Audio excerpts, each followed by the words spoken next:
یەکەمین هەنگاوی جەژن بە دەنگی ئەڵڵاهو ئەکبەر لە مزگەوتەکانەوە دەست پێ دەکات.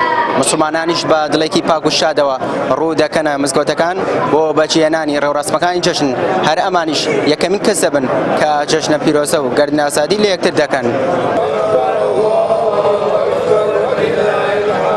لە قەزای سەید سادق هاوڵاتیان بە گەرموگۆڕی مەراسیمەکانی جەژن و قوربانیان بەرپا کرد.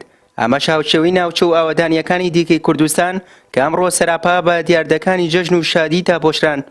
هاوڵاتیەکی بە تەمەنی ناوچەکەش دەڵێت جەژن و پێویستیە کۆمەڵایەتیەکانی لە سنووری سەید سادق و گوندەکانی دەوروبەری مۆرکی تایبەتی بەخۆی هەیە و لە ناوچەکانی دیکە جیا دەکرێتەوە.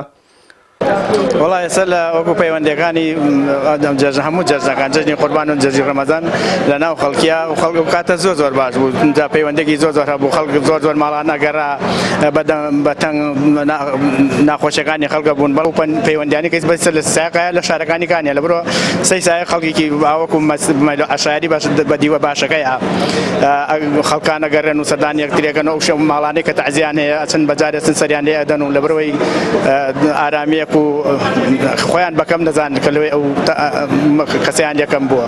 هاوکاتشان بەشانی نەریتەکانی جەژن خەڵکی ئەم دەفەرە سونەتی قوربانیشیان فەرامۆش نەکردو و ساڵانە وەک نەریتێکی کۆمەڵایەتی بەرجەستە دەکرێت. ئێرە گوندی کانی سپیکەیە سەر با قەزای سەید سادق. خەڵکی ئەم گوندە ئەمساڵ سەرباری بەردەوامی قەیرانی دارایی نزیکەی 150 ئاژەڵیان کردە قوربانی. بەراورد بە ساڵانی دیکەش ڕێژەکە لەم ساڵدا زیادی کردووە. ئێمە وەکو گوندی کانیسپیکەی پەرق ساڵانە هەڵەسین بە قوربانی کە سونەتێکی گەورەیە. هەموو ساڵێک ئیتر بە ڕێژەی ئەوەی کە خەڵکی قوربانیەکات لە 50 سەرەوە تا 150 سەرسەرە بڕین. ئەم ساڵ لە ساڵانی پێشوو زیاتری ئەمە قوربانیمان کردووە کە تقریبەن گەشتوەتە 120 سەر حیوانی بچووک و 4 مانگە. ئێمە لەم گوندا هەموو ساڵێک هەڵەچین بە قوربانیکردن و گۆشتەکە ژوا بەژەکەین هەموو ماڵێک وەکو یەک بەریکەوێت.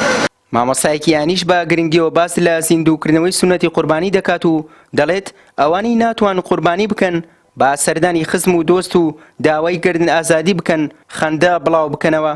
ئەمڕۆ ڕۆژێکی مبارەک و پیرۆزە دیارە لە هەموو عالەمی ئیسلامیە لە هەناو مسلمانانی شەرق و غەربە وەلیلای مەشریق والمەغریب هەمووی لەم جەژنە پیرۆزەدا بەم شیعارە گەورە شیعاری خوا عیبادەتی خوا زیکری خوا بەرزەکات و ئەڵڵاهو ئەکبەر واتە خوا لە هەموو کەس گەورەترێ ئێمە لە دڵمانە لە کردەوەکانمانە لە شیعارمانە ئەبێ بەڕاستی ئەو وتارە ئەو شیعارە گەورە بڵێنەوە. پێغەمبەری خوا فەرمێ صلی الله علیه و سلم تەبەسومک فی وجه ئەخیک صەدەقەة تەنها زەردەخەنەیەک پێکەنینێک مەرحەبایەک سەلامێک بۆ تۆ سەدەقەیەکی گەورەیە. ئەگەر ناتوانانی قوربانیکەی ئەتوانی بەڕاستی ئەو شیعارە بەرزینوکەیتەوە. دووبارە بوونەوەی دیاردە و نەریتەکانی جەژن و قوربانی لە سەرجەم ناوچەکانی وڵاتی کوردەواری دەرخەری ئەو ڕاستیەیە کە ئاینی پیرۆزی ئیسلام و یاد و بۆنەکانی ڕێگیان لە ناخی تاگەکانی کۆمەڵی کوردەواریدا داکوتیوە و بوون بە بەشێک لە پێکهاتەی نەتەوەیی کۆمەڵایەتی و خەڵکی کوردستان.